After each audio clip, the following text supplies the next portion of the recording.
CM Siddaramaiah ದಾಖಲೆ ಮೇಲೆ ದಾಖಲೆ ಮಾಡ್ತವ್ರೆ. ಒಂದು ಅತಿ ದೊಡ್ಡ ಗಾತ್ರದ ಬಜೆಟ್ ಮಂಡಿಸಿರೋದು, ಮತ್ತೆ ಅತಿ ಹೆಚ್ಚು ಬಾರಿ ಬಜೆಟ್ ಮಂಡಿಸಿರೋದು, ಮತ್ತೆ ಅತಿ ಹೆಚ್ಚು ಸಾಲ ಮಾಡಿರೋದು, ಇವೆಲ್ಲೂ ಸೇರ್ಕೊಂಡಂತೆ ಬಜೆಟ್ ಇವತ್ತು ದಾಖಲೆಯನ್ನ ಮಾಡಿದೆ. ಬಜೆಟ್ ಬಗ್ಗೆ ರಾಜ್ಯ ಸರ್ಕಾರದ ಮಂತ್ರಿಗಳು ಖುಷಿಯನ್ನ ವ್ಯಕ್ತಪಡಿಸಿದ್ರೆ, ಬಿಜೆಪಿ ಜೆಡಿಎಸ್ ಅವರು ಸಹಜವಾಗಿ ಆಕ್ರೋಶ, ಸಿಟ್ಟು, ಕೋಪವನ್ನು ವ್ಯಕ್ತಪಡಿಸಿದ್ದಾರೆ. ಇದೆಲ್ಲದರ ಜೊತೆಗೆ ಇವತ್ತು ರಾಜ್ಯ, ದೇಶ, ವಿದೇಶ ಕಡೆ ಏನೇನ್ ಆಗ್ತಾ ಇದೆ ಅನ್ನೋ ಸುದ್ದಿಯನ್ನ ಇವತ್ತಿನ ಪ್ರೈಮ್ ಟೈಮ್ ನ್ಯೂಸ್ ಅಲ್ಲಿ ನೋಡೋಣ. ಕಡೆವರೆಗೂ ಈ ನ್ಯೂಸ್ ಅನ್ನು ನೋಡಿ. ಎಲ್ಲರೂ ಕೂಡ ಸ್ವಾಗತ. ನಾನು ಶಿವಕುಮಾರ್. ಸಿಎಂ ಸಿದ್ದರಾಮಯ್ಯ 17ನೇ ಬಾರಿ ತಮ್ಮ ದಾಖಲೆಯ ಬಜೆಟ್ ಮಂಡಿಸಿದ್ದಾರೆ. 4,48,000 ಕೋಟಿ ರು ಗಾತ್ರದ ಬಜೆಟ್ ಇದಾಗಿದ್ದು, ಕಳೆದ ಬಾರಿಗಿಂತ 40,000 ಕೋಟಿ ರು ಹೆಚ್ಚಳವಾಗಿದೆ. 3 ಗಂಟೆ 5 ನಿಮಿಷಗಳ ಕಾಲ ಸಿದ್ದರಾಮಯ್ಯ ಬಜೆಟ್ ಅನ್ನ ಮಂಡಿಸಿದ್ರು. 2026-27ನೇ ಸಾಲಿನಲ್ಲಿ 3,15,000 ಲಕ್ಷ ಕೋಟಿ 3,15,000 ಲಕ್ಷ ಕೋಟಿ ರಾಜಸ್ವ ಸಂಗ್ರಹ ಗುರಿ ಹೊಂದಲಾಗಿದೆ. ಈ ಬಾರಿ ನಾವು ಬೆಂಕಿಯನ್ನ ಬೆಳಕಾಗಿಸಿ ಮುಂದಿನ ಹೆಜ್ಜೆ ಇರಿಸಬೇಕಾಗಿದೆ ಅಂತ ಹೇಳುತ್ತಾ, ನೀರು ಕುಡಿಯದೆ, ನಿಂತಲ್ಲಿಂದ ಕದಲದೆ ನಿರಂತರವಾಗಿ ಸಿದ್ದರಾಮಯ್ಯ ಬಜೆಟ್ ಅನ್ನ ಮಂಡಿಸುವುದು ವಿಶೇಷವಾಗಿತ್ತು. ಇನ್ನು ಗ್ಯಾರಂಟಿ ಯೋಜನೆಗಳಿಗೆ ಬಜೆಟ್ ನಲ್ಲಿ ಸಿಂಹಪಾಲು ಸಿಕ್ಕಿದೆ. ಯುವ ನಿಧಿ ಬಿಟ್ಟು ಉಳಿದ 4 ಯೋಜನೆಗಳಿಗೆ 50,608 ಕೋಟಿ ಮೀಸಲಿಡಲಾಗಿದೆ. ಮಹಿಳಾ ಮತ್ತು ಮಕ್ಕಳ ಕಲ್ಯಾಣ ಇಲಾಖೆಗೆ 47,224 ಕೋಟಿ, ಇಂಧನ ಇಲಾಖೆಗೆ 34,129 ಕೋಟಿ, ಗ್ರಾಮೀಣಾಭಿವೃದ್ಧಿ ಮತ್ತು ಪಂಚಾಯತ್ ರಾಜ್ಗೆ 26,559 ಕೋಟಿ, ಒಳಾಡಳಿತ ಮತ್ತು ಸಾರಿಗೆ ಇಲಾಖೆಗೆ 23,100 ಕೋಟಿ, ಜಲಸಂಪನ್ಮೂಲ ಇಲಾಖೆಗೆ 22,436 ಕೋಟಿ, ನಗರಾಭಿವೃದ್ಧಿ ಮತ್ತು ವಸತಿ ಇಲಾಖೆಗೆ 22,203 ಕೋಟಿ, ಕಂದಾಯ ಇಲಾಖೆಗೆ 19,843 ಕೋಟಿ, ಸಮಾಜ ಕಲ್ಯಾಣ ಇಲಾಖೆಗೆ 18,612 ಕೋಟಿ, ಆರೋಗ್ಯ ಮತ್ತು ಕುಟುಂಬ ಕಲ್ಯಾಣ ಇಲಾಖೆಗೆ 17,817 ಕೋಟಿ, ಲೋಕೋಪಯೋಗಿ ಇಲಾಖೆಗೆ 11,424 ಕೋಟಿ, ಕೃಷಿ ಇಲಾಖೆಗೆ 8,373 ಕೋಟಿ, ಆಹಾರ ಮತ್ತು ನಾಗರಿಕ ಸರಬರಾಜು ಇಲಾಖೆಗೆ 7,942 ಕೋಟಿ, ಪಶುಸಂಗೋಪನೆ ಮತ್ತು ಮೀನುಗಾರಿಕೆಗೆ 4,084 ಕೋಟಿ, ಉಳಿದ ಇಲಾಖೆಗಳಿಗೆ 1,72,757 ಕೋಟಿ ರುಗಳನ್ನ ಮೀಸಲಿಡಲಾಗಿದೆ. ಸೊ ಈ ಮೂಲಕ ಅತಿ ದೊಡ್ಡ ಗಾತ್ರದ ಬಜೆಟ್ ಮಂಡಿಸಿದ ಕೀರ್ತಿಗೆ ಸಿಎಂ ಸಿದ್ದರಾಮಯ್ಯ ಪಾತ್ರರಾಗಿದ್ದಾರೆ. ಇನ್ನೊಂದು ಕಡೆ ರಾಜ್ಯ ಕಾಂಗ್ರೆಸ್ ಸರ್ಕಾರದ ಕನಸಿನ ಕೂಸು ಗ್ಯಾರಂಟಿ ಯೋಜನೆಗಳಿಗೆ ಈ ಬಾರಿ ಅತಿ ಹೆಚ್ಚು ಅನುದಾನ ನೀಡಲಾಗಿದೆ. ಬರೋಬ್ಬರಿ 50,608 ಕೋಟಿ ಮೀಸಲಿಡಲಾಗಿದೆ. ಈ ಮೂಲಕ ಮಹಿಳೆಯರು ಮತ್ತು ಬಡ ವರ್ಗದ ಜನರಿಗೆ ನೇರ ಲಾಭ ತಲುಪಿಸುವ ಯೋಜನೆಗಳಿಗೆ ಸರ್ಕಾರ ಹೆಚ್ಚಿನ ಒತ್ತನ್ನು ನೀಡಿರುವುದು ಸ್ಪಷ್ಟವಾಗಿದೆ. ಕುಟುಂಬದ ಯಜಮಾನಿಗೆ ಮಾಸಿಕ 2,000 ರೂಪಾಯಿ ನೀಡುವ ಗೃಹಲಕ್ಷ್ಮಿ ಯೋಜನೆಗೆ ಈ ಬಾರಿ 28,608 ಕೋಟಿ ರೂಪಾಯಿಗಳನ್ನ ಸರ್ಕಾರ ಮೀಸಲಿಟ್ಟಿದೆ. ಬಡ ಕುಟುಂಬಗಳಿಗೆ ಉಚಿತ ಅಕ್ಕಿ ನೀಡುವ ಅನ್ನಭಾಗ್ಯ ಯೋಜನೆಗೆ 6,200 ಕೋಟಿ ರೂಪಾಯಿ ಅನುದಾನ ನೀಡಿದೆ. ಮನೆಗಳಿಗೆ ಉಚಿತ ವಿದ್ಯುತ್ ಒದಗಿಸುವ ಗೃಹ ಜ್ಯೋತಿ ಯೋಜನೆಗೆ 10,578 ಕೋಟಿ ರೂಪಾಯಿ ಹಂಚಿಕೆ ಮಾಡಲಾಗಿದ್ದು, ಮಹಿಳೆಯರಿಗೆ ರಾಜ್ಯ ಸಾರಿಗೆ ಬಸ್ಗಳಲ್ಲಿ ಉಚಿತ ಪ್ರಯಾಣ ಅವಕಾಶ ಕಲ್ಪಿಸುವ ಶಕ್ತಿ ಯೋಜನೆಗೆ 5,300 ಕೋಟಿ ರೂಪಾಯಿ ಮೀಸಲಿಡಲಾಗಿದೆ. ಈ ಮೂಲಕ ಸಾರಿಗೆ ನಿಗಮಗಳ ಆರ್ಥಿಕ ಹೊರೆಯನ್ನ ಸರ್ಕಾರವೇ ಹೊತ್ತುಕೊಳ್ಳಲಿದೆ. ಆದರೆ ಈ ಬಜೆಟ್ ನಲ್ಲಿ ಯುವ ನಿಧಿ ಯೋಜನೆಗೆ ಯಾವುದೇ ಹೊಸ ಅಥವಾ ಪ್ರತ್ಯೇಕ ಅನುದಾನ ಘೋಷಣೆ ಮಾಡಲಾಗಿಲ್ಲ. ಇದು ರಾಜ್ಯದ ಯುವ ಜನತೆಯ ಆಕ್ರೋಶಕ್ಕೆ ಕಾರಣ ಆಗಿದೆ. ಬಸ್ಸಲ್ಲಿ ಹೆಣ್ಮಕ್ಳು ಫ್ರೀ ಓಡಾಡಕ್ಕೆ 5,300 ಕೋಟಿ ಕೊಟ್ಟವ್ರೆ. ಅಕೌಂಟ್ ಹಾಕಕ್ಕೆ 28,000 ಕೋಟಿ ಕೊಟ್ಟವ್ರೆ. ಆ 28,000 ಕೋಟಿ ಇನ್ನೊಂದು 8,000 ಕೋಟಿ ನಿತ್ತ ಕಡೆಗೆ ಹಾಕಿದ್ರೆ ಗಂಡಸರಿಗೂ ಫ್ರೀ ಕೊಡ್ಬೋದಿತ್ತಪ್ಪ. ಹಂಗ ನೋಡಿದ್ರೆ 5,300 ಕೋಟಿಲಿ ಇಡೀ ರಾಜ್ಯದ ಎಲ್ಲಾ ಹೆಂಗಸರಿಗೆ ಫ್ರೀ ಕೊಡ್ತಾವ್ರೆ. ಇನ್ನೊಂದು 5,000-6,000 ಕೋಟಿ ಹಾಕಿದ್ರೆ ಗಂಡಸರಿಗೂ ಫ್ರೀ ಕೊಡ್ಬೋದಿತ್ತಪ್ಪ. ಯಾಕೆ ಕರೆಕ್ಟ್ ಆಗಿ ಐಡಿಯಾ ಮಾಡಲಿಲ್ಲ. ನೆಕ್ಸ್ಟ್ ಯಾರು ಕೊಟ್ರಾಗತ್ತೆ ಗಂಡಸರಿಗೂ ಫ್ರೀ ಅಂತ. 5,300 ಕೋಟಿಯಲ್ಲಿ ಹೆಂಗಸರಿಗೆ ಫ್ರೀ ಮಾಡೋದಾದ್ರೆ ರಾಜ್ಯಾದ್ಯಂತ ಬಸ್ಗಳಲ್ಲಿ, ಇನ್ನೊಂದು 5,300 ಕೋಟಿ ಹಾಕಿತ್ಲ ಕಡೆಗೆ ಗಂಡಸರಿಗೂ ಫ್ರೀ ಮಾಡಿ 28,000 ಕೋಟಿ ಅಕೌಂಟ್ ಹಾಕಕ್ ಹೋಗ್ತಿದ್ರಿ. ನಮ್ ಗಂಡ್ ಮಕ್ಳಿಗೂ ಅನುಕೂಲ ಆಗಲಿ ಅಂತ ನನ್ನ ಅಭಿಪ್ರಾಯ ಇದು.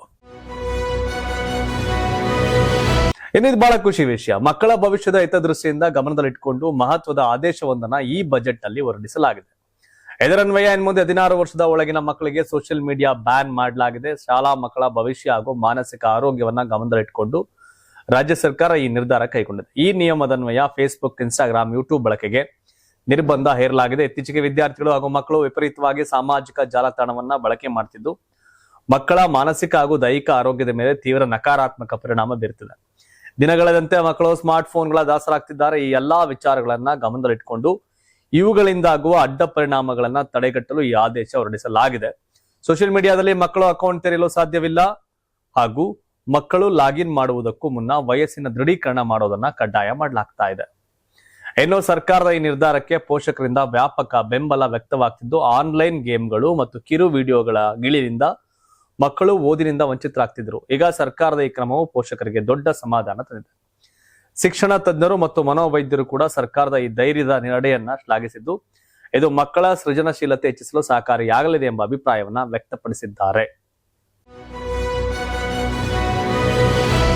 ವಿವಿಧ ಬೇಡಿಕೆಗಳ ಈಡೇರಿಕೆಗೆ ಆಗ್ರಹಿಸಿ ಸರ್ಕಾರದ ವಿರುದ್ಧ ಸಮರ ಸಾರಿದ್ದ ಸಾರಿಗೆ ಇಲಾಖೆಯ ನೌಕರರಿಗೆ ಮುಖ್ಯಮಂತ್ರಿ ಸಿದ್ದರಾಮಯ್ಯ ಗುಡ್ ನ್ಯೂಸ್ ಕೊಟ್ಟಿದ್ದಾರೆ.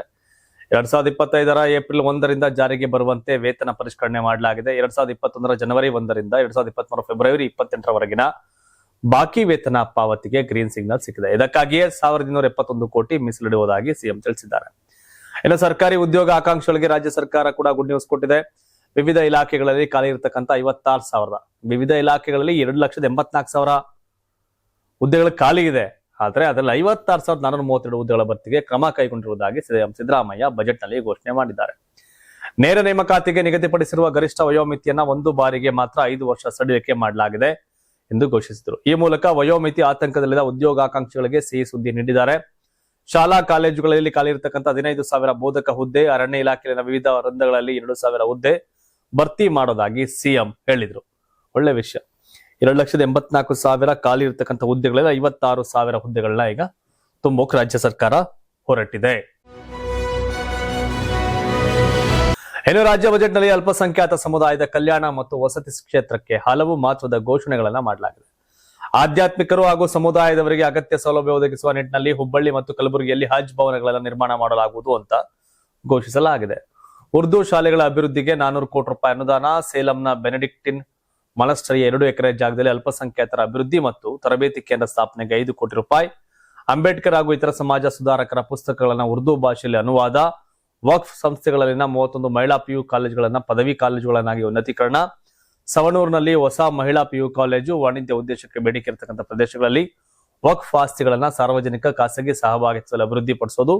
ಬೀದರ್ನ ಶ್ರೀ ನಾನಕ್ ಝೀರಾ ಸಾಹೇಬ್ ಗುರುದ್ವಾರದಲ್ಲಿ ಗ್ರಂಥಾಲಯ ವಸತಿ ಯೋಜನೆಗಳಡಿಯಲ್ಲಿ 4,99,454 ಮನೆಗಳನ್ನ ನೀಡಲಾಗ್ತಾ ಇದೆ. ಒಟ್ಟು ಸಾಮಾನ್ಯ ವರ್ಗದ ಫಲಾನುಭವಿಗಳಿಗೆ ಸಹಾಯಧನವನ್ನ 1,20,000ದಿಂದ 2 ಲಕ್ಷಕ್ಕೆ ಮತ್ತು ಪರಿಶಿಷ್ಟ ಜಾತಿ ಮತ್ತು ಪಂಗಡದ ಫಲಾನುಭವಿಗಳಿಗೆ 2 ಲಕ್ಷದಿಂದ 3 ಲಕ್ಷಕ್ಕೆ ಹೆಚ್ಚಿಸಲಾಗಿದೆ. ಇಷ್ಟೇ ಅಲ್ಲ, ಅಲ್ಪಸಂಖ್ಯಾತರ ಕಲ್ಯಾಣಕ್ಕಾಗಿ ಹೊಸ ವಿದ್ಯಾರ್ಥಿ ನಿಲಯಗಳು, ಸಂತ ಶಿಶುನಾಳ ಶರೀಫರ ಹೆಸರಲ್ಲಿ 10 ಹೊಸ ವಸತಿ ಶಾಲೆಗಳು ಮತ್ತು ಮೌಲಾನಾ ಆಜಾದ್ ಮಾದರಿ ಶಾಲೆಗಳ ಉನ್ನತೀಕರಣಕ್ಕೆ ಒತ್ತು ನೀಡಲಾಗಿದೆ. ಪ್ರತಿಭಾವಂತ ವಿದ್ಯಾರ್ಥಿಗಳಿಗೆ ಕೆಸಿಇಟಿ, ಜೆಇಇ, ನೀಟ್ ಪರೀಕ್ಷೆಗಳಿಗೆ ತರಬೇತಿ ನೀಡಲು 4 ವಸತಿ ಶಾಲೆಗಳನ್ನ ಸೆಂಟರ್ ಆಫ್ ಎಕ್ಸಲೆನ್ಸ್ ಗಳನ್ನಾಗಿ ಸ್ಥಾಪಿಸಲಾಗುವುದು ಅಂತ ಸಿಎಂ ಸಿದ್ದರಾಮಯ್ಯ ಘೋಷಿಸಿದರು. ಕೇಂದ್ರ ಸರ್ಕಾರದ ಬಜೆಟ್ ಮಂಡನೆ ವೇಳೆ ರಾಜ್ಯ ಕಾಂಗ್ರೆಸ್ಸಿಗರು ಕೈಯಲ್ಲಿ ಚೊಂಬು ಹಿಡಿದು ಪ್ರತಿಭಟನೆ ನಡೆಸಿದ್ರು. ಇದೇ ಮಾದರಿಯಲ್ಲಿ ಈಗ ರಾಜ್ಯ ಬಿಜೆಪಿಗರು ಪ್ರತಿಭಟನೆಗೆ ಮುಂದಾಗಿದ್ರು. ರಾಜ್ಯ ಬಜೆಟ್ಗೆ ಆಕ್ಷೇಪ ವ್ಯಕ್ತಪಡಿಸಿ ಕಿವಿಯಲ್ಲಿ ಚೆಂಡು ಹೂ ಮುಡಿದು ಕೈಯಲ್ಲಿ ಖಾಲಿ ಚೊಂಬು ಹಿಡಿದು ಪ್ರತಿಭಟನೆ ಮಾಡಿ ಕಾಂಗ್ರೆಸ್ಗೆ ಟಕ್ಕರ್ ಕೊಟ್ಟಿದ್ದಾರೆ. ಬಜೆಟ್ ನಲ್ಲಿ ಏನೂ ಇಲ್ಲ, ಖಾಲಿ ಚೊಂಬು ಅಂತ ವಿಧಾನಸೌಧದ ಪೂರ್ವದ್ವಾರದಲ್ಲಿ ಬಿಜೆಪಿ ನಾಯಕರು ಘೋಷಣೆ ಹಾಕಿದ್ರು. ಇನ್ನು ಸಾಮಾಜಿಕ ಜಾಲತಾಣದಲ್ಲೂ ಬಿಜೆಪಿ ಪಾಳೆಯ ವಾಗ್ದಾಳಿ ನಡೆಸಿದ್ದು ಸಾಲಗಾರ ಸಿದ್ದರಾಮಯ್ಯ ಅಂತ ಜರಿದಿದೆ. ಭ್ರಷ್ಟ ಕಾಂಗ್ರೆಸ್ ಸರ್ಕಾರದ ಸಾಲ ಪರ್ವತದೆತ್ತರಕ್ಕೆ ಬೆಳೆದಿದೆ. ಈ ಬಾರಿಯ ಬಜೆಟ್ ನಲ್ಲಿ 1,32,000 ಕೋಟಿ ರು ಸಾಲ ಮಾಡಿರುವುದಾಗಿ ಘೋಷಣೆ ಮಾಡಿದ್ದಾರೆ. ರಾಜ್ಯದ ಒಟ್ಟು ಸಾಲ ಈವರೆಗೆ 8,24,389 ಲಕ್ಷ ಕೋಟಿ ದಾಟಲಿದೆ. 2024-25ನೇ ಸಾಲಿನಲ್ಲಿ 1,05,246 ಕೋಟಿ ರು ಸಾಲ, 2025-26ನೇ ಸಾಲಿನಲ್ಲಿ 1,16,000 ಕೋಟಿ ಸಾಲ, 2026-27ನೇ ಸಾಲಿನಲ್ಲಿ 1,32,000 ಕೋಟಿ ಸಾಲ ಮಾಡಲಾಗುತ್ತದೆ. ಕನ್ನಡಿಗರ ಮೇಲೆ ಸಾಲದ ಹೊರೆ ಏರಿದ್ದೆ ಈ ಸ್ವಘೋಷಿತ ಆರ್ಥಿಕ ತಜ್ಞ ಸಿದ್ದರಾಮಯ್ಯನವರ ಸಾಧನೆ. ಪ್ರತಿ ಕನ್ನಡಿಗನ ಮೇಲೆ 1,17,000 ರೂಪಾಯಿ ಸಾಲದ ಹೊರೆ ಹೊರಿಸಲಾಗಿದೆ. ಸಾಲ ಮಾಡೋದ್ರಲ್ಲಿ ನಂಬರ್ 1, ಅಭಿವೃದ್ಧಿ ಮಾತ್ರ ಶೂನ್ಯ. ಇದುವೇ ಕಾಂಗ್ರೆಸ್ ಸರ್ಕಾರದ ಸಾಧನೆ ಅಂತ ಬಿಜೆಪಿ ಟ್ವೀಟ್ ಮಾಡಿದೆ. ಸಿದ್ದರಾಮಯ್ಯನವರು 2013-18 ಮತ್ತು 23ರಿಂದ ಸಾಲ ಮಾಡಿದ್ದಾರೆ. ಇವರು ಆರೋಪ ಮಾಡಂಗ 5-6 ಲಕ್ಷ ಕೋಟಿ, 8 ಲಕ್ಷದಲ್ಲಿ ಅರ್ಧಕ್ಕಿಂತ ಜಾಸ್ತಿ ಸಾಲ ಮಾಡಿದೆ. ಸಿದ್ದರಾಮಯ್ಯನ ಸಾಧನೆ ಅನ್ನೋದು ಇವರು ಇದು. ನೀವು ಅಧಿಕಾರದಲ್ಲಿದ್ದಾಗ ಯಾಕೆ ತೀರಿಸಿಲ್ಲ ಸಾಲನ? ನೀವೇನ್ ಸಾಲ ಮಾಡಿಲ್ವನ ಬಿಜೆಪಿ ಅವರು? ನಿಮ್ಗೆ ಅಧಿಕಾರ ಕೊಟ್ಟಾಗ ಏನ್ ಮಾಡಿದ್ರಿ? ಕಿತ್ತಾಡ್ಕೊಂಡು ಮುಖ್ಯಮಂತ್ರಿಗಳು ಚೇಂಜ್ ಮಾಡ್ಕೊಂಡು ಹಾಳು ಮಾಡ್ಕೊಂಡು ನಿಂತಿದ್ರಿ. ಅದರ ಹಣೆ ಬರೋಕೆ ಅನುಭವಿಸ್ಬೇಕು. ನೆಕ್ಸ್ಟ್ ನಿಮ್ಗೆ ಕೊಡ್ಬೋದೇನೋ, ಕೊಟ್ಟಾಗ ಏನ್ ಮಾಡ್ತೀರಿ ಮಾಡಿ. ನೀವು ಮಾಡಿದಾಗ ಅವರು, ಅವ್ರು ಮಾಡಿದಾಗ ನೀವು, ಇದೇ ಕತೆ. ರಾಜ್ಯ ಬಜೆಟ್ ಬಗ್ಗೆ ಕೇಂದ್ರ ಸಚಿವ ಎಚ್.ಡಿ. ಕುಮಾರಸ್ವಾಮಿ ಟ್ವೀಟ್ ಮೂಲಕ ವ್ಯಂಗ್ಯವಾಡಿದ್ದಾರೆ. ಸ್ಲೋಗನ್ ರಾಮಯ್ಯನವರ ಬಜೆಟ್ನ ಸುದೀರ್ಘ ಪ್ರಲಾಪ ಆಲಿಸಿದೆ. ಅವರಿಗೆ 17ನೇ ಬಜೆಟ್ ಮಂಡಿಸಿದ ಖುಷಿ, ಜನರಿಗೆ ಬರೆಳಿಸಿಕೊಂಡ ಬಿಸಿ. ಕರ್ನಾಟಕ ಸಿಎಜಿ ವರದಿ ರಿಸರ್ವ್ ಬ್ಯಾಂಕ್ ಕೊಟ್ಟಿರ್ತಕ್ಕಂಥ ಎಚ್ಚರಿಕೆಗಿಂತ ದೊಡ್ಡ ಆರ್ಥಿಕ ಅಪಾಯಕ್ಕೆ ಸಿಲುಕಿದೆ. ಕಾಂಗ್ರೆಸ್ ಸರ್ಕಾರವನ್ನ ರಾಜ್ಯದ ಜನರು ಕ್ಷಮಿಸೋದಿಲ್ಲ. ಆದಾಯದ ಕೊರತೆ ಸತತವಾಗಿ ಹೆಚ್ಚುತ್ತಿರುವುದು, ಸಾಲದ ಪ್ರಮಾಣ ಕಳವಳಕಾರಿಯಾಗಿ, ಅನುದಾನ ಹಂಚಿಕೆಯಲ್ಲಿ ತಾಳಮೇಳವಿಲ್ಲ, ಲೆಕ್ಕಾಚಾರ ಹಳಿ ತಪ್ಪಿದೆ ಎಂಬುದಕ್ಕೆ ಬಜೆಟ್ ಪುಸ್ತಕವೇ ಸ್ಪಷ್ಟ ಸಾಕ್ಷಿ. ನಿರೀಕ್ಷೆಗಳನ್ನ ಸೃಷ್ಟಿಸಿ ಅತೀವ ನಿರಾಸೆ ಉಂಟು ಮಾಡಿದ್ದಾರೆ ಮುಖ್ಯಮಂತ್ರಿಗಳು. ರಾಜ್ಯದ್ದು ಈಗ 4,48,000 ಕೋಟಿ ಗಾತ್ರದ ಬಜೆಟ್. ರಾಜ್ಯದ ಈಗಿನ ಒಟ್ಟು ಸಾಲ 8,24,000 ಕೋಟಿ. ಈ ಸಾಲ 1,16,000 ಕೋಟಿಯಿಂದ 1,32,000 ಕೋಟಿಗೆ ಏರಿದೆ. ಮುಂದಿನ ವರ್ಷಕ್ಕೆ 9 ಲಕ್ಷ ಕೋಟಿ ಮೀರುವುದು ಗ್ಯಾರಂಟಿ. ಈ ಸಾಲದ ಗ್ಯಾರಂಟಿ ಭೀತಿ ಹುಟ್ಟಿಸುತ್ತದೆ. ಸಾಲದ ಮೇಲೆ ಸಾಲ ಮಾಡಿ 140ಕ್ಕೂ ಹೆಚ್ಚು ಕಾಂಗ್ರೆಸ್ ನಾಯಕರಿಗೆ ಕ್ಯಾಬಿನೆಟ್ ದರ್ಜೆ, ಸ್ಟೇಟ್ ಮಿನಿಸ್ಟರ್ ದರ್ಜೆ ದಯಪಾಲಿಸಿ ಪೊಗದಸ್ತಾಗಿ ಸಾಕ್ತಾ ಇದ್ದಾರೆ. ಮುಂಬರುವ ಸರ್ಕಾರಗಳಿಗೆ ಕಾಂಗ್ರೆಸ್ ಸರ್ಕಾರ ಸೃಷ್ಟಿಸುವ ಸಾಲದ ಗುಂಡಿಯನ್ನ ಮುಚ್ಚುವುದೇ ಕೆಲಸ ಆಗಲಿದೆ. ಆರ್ಥಿಕ ಅಪಾಯದಲ್ಲಿ, ಸಾಲದ ಶೂಲದಲ್ಲಿ ಕರ್ನಾಟಕ ಎಂದು ಹ್ಯಾಶ್ಟ್ಯಾಗ್ ಹಾಕಿ ಎಚ್.ಡಿ. ಕುಮಾರಸ್ವಾಮಿ ಕಾಂಗ್ರೆಸ್ ಸರ್ಕಾರದ ಸಿದ್ದರಾಮಯ್ಯ ಬಜೆಟ್ ಅನ್ನ ಟೀಕಿಸಿದ್ದಾರೆ. ಸಾಲ ಮಾಡಿ ಆದ್ರೂ ತುಪ್ಪ ತಿನ್ನು, ಗೋಳು ಪರದಾಟ ಸಾಕಿನ್ನು ಅನ್ನೋ ತರ. ಸಾಲ ಮಾಡಿ ನಡೆಸೋದು ಸಾಧನೆಯಲ್ಲ ಅನ್ನೋದು ಕುಮಾರಸ್ವಾಮಿ ಅವರ ಹೇಳಿಕೆ. ಹಿಂದೆಂದಿಗಿಂತೂ ಕಂಪೇರ್ ಮಾಡಿದಾಗ 8.5 ಲಕ್ಷ ಕೋಟಿ ಸಾಲದಲ್ಲಿ ಒಂದು 5-6 ಲಕ್ಷ ಕೋಟಿ ಸಿದ್ದರಾಮಯ್ಯನವ್ರ ಕಾಂಟ್ರಿಬ್ಯೂಷನ್ ಇದೆ. ಬಟ್ ಗ್ಯಾರಂಟಿಗಳನ್ನ ಘೋಷಣೆ ಮಾಡಿದ್ರೆ ವರ್ಷಕ್ಕೆ 50,000 ಕೋಟಿ ಅದಕ್ಕೆ ಬೇಕು. ಸೊ ಹಾಗಾಗಿ 2.5 ಲಕ್ಷ ಕೋಟಿ ಈ ಟರ್ಮಲ್ಲೇ ಆಗೋಗುತ್ತೆ ಗ್ಯಾರಂಟಿ ಕಾರಣಕ್ಕೋಸ್ಕರ. ಸೊ ಹಾಗಾಗಿ ಬಂದವ್ರು ನೆಕ್ಸ್ಟ್ ಹೆಂಗ್ ಬ್ಯಾಲೆನ್ಸ್ ಮಾಡ್ತಾರೆ ನೋಡ್ಬೇಕು. I agree. ಬೇಕಿದ್ದವ್ರಿಗೆ ಅಷ್ಟೊಂದು ಅನ್ನ ಹಾಕ್ಬೇಕು, ದೌಲತ್ ಮಾಡ್ದಂಗೆ ಅನ್ನ ಹಾಕೋ ಅವಶ್ಯಕತೆ ಇಲ್ಲ. ಓಟಿಗಾಗಿ ಈ ಘೋಷಣೆಗಳಿಗಿಂತ ಜನರ ಒಳಿತಿಗಾಗಿ ಘೋಷಣೆಗಳನ್ನ ಮಾಡಬೇಕಾಗಿತ್ತು.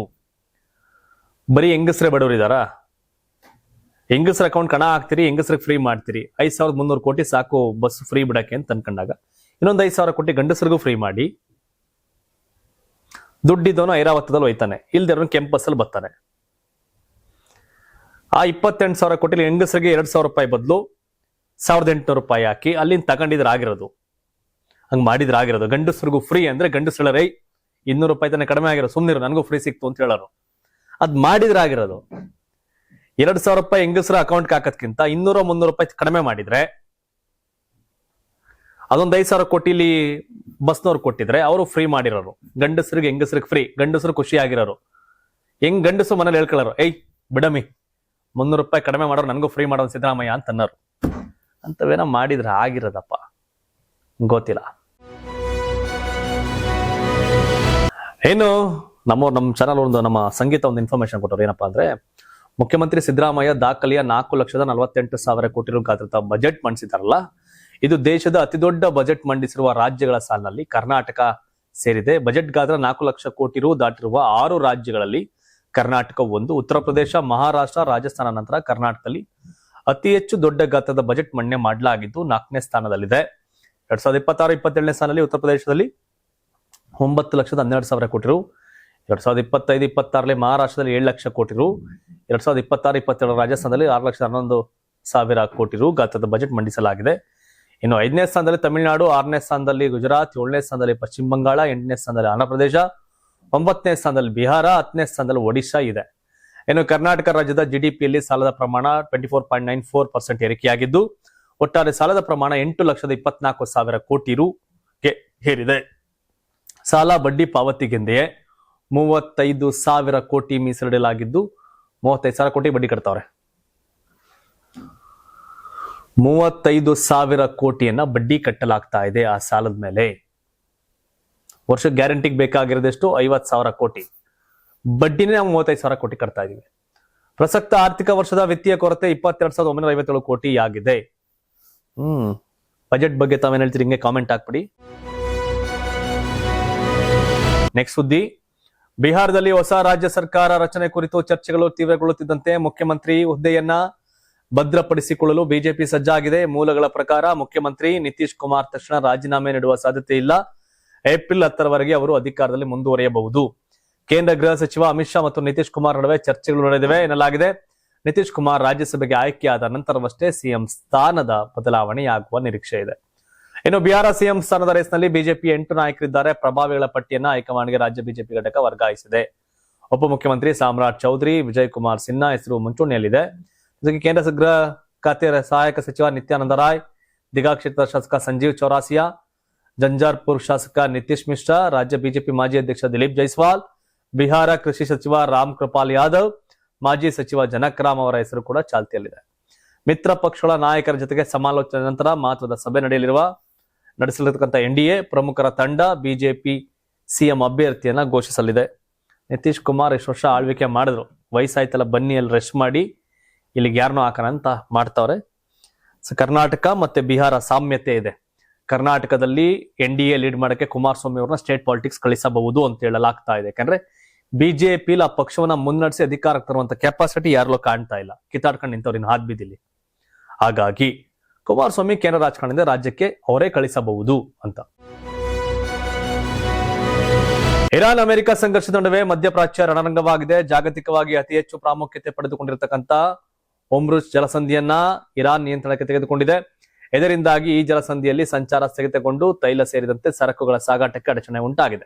ಆದ್ರೆ ಇಂಥ ಸ್ಥಿತಿಯಲ್ಲೂ ಭಾರತಕ್ಕೆ ಗುಡ್ ನ್ಯೂಸ್ ಸಿಕ್ಕಿದೆ. ಇರಾನ್ನ ಇಸ್ಲಾಮಿಕ್ ರೆವಲ್ಯೂಷನರಿ ಗಾರ್ಡ್ ಕಾರ್ಪ್ಸ್ ಹೇಳಿರುವಂತೆ ಯುದ್ಧದ ಸಮಯದಲ್ಲಿ ಅಂತಾರಾಷ್ಟ್ರೀಯ ಕಾನೂನುಗಳು ಮತ್ತು ನಿರ್ಣಯಗಳ ಆಧಾರದ ಮೇಲೆ ಇರಾನ್ ಇಸ್ಲಾಮಿಕ್ ಗಣರಾಜ್ಯವು ಹೊರ್ಮುಜ್ ಜಲಸಂಧಿಯ ಮೂಲಕ ಹಾದು ಹೋಗುವ ಹಡಗುಗಳನ್ನ ನಿಯಂತ್ರಿಸುವ ಹಕ್ಕನ್ನು ಹೊಂದಿರುತ್ತದೆ ಅಂತ ನಾವು ಮೊದಲೇ ತಿಳಿಸಿದ್ದೆವು.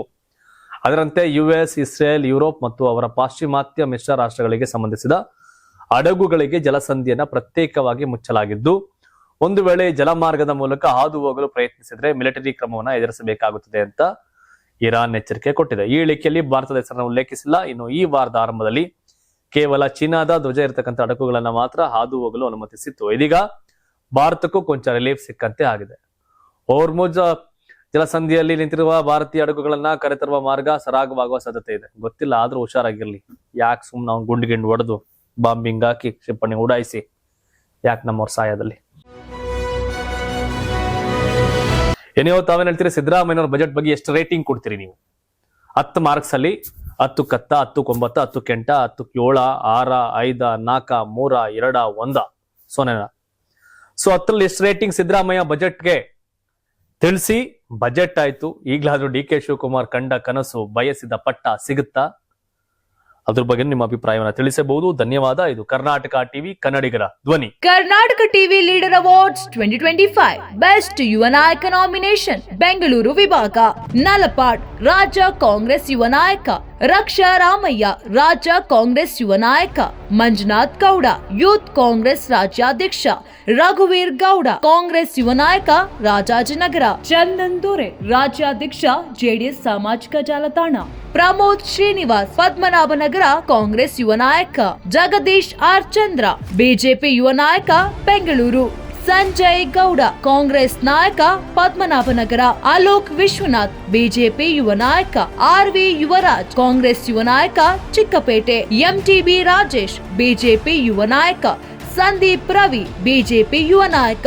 ಕರ್ನಾಟಕ ಟಿವಿ ವಾಟ್ಸ್ಆಪ್ ಚಾನೆಲ್ ಮೂಲಕ ವೋಟ್ ಮಾಡಿ ಹಾಗೂ ಇವರಲ್ಲಿ ಬೆಸ್ಟ್ ನಾಯಕ ಯಾರು ಕಮೆಂಟ್ ಮಾಡಿ.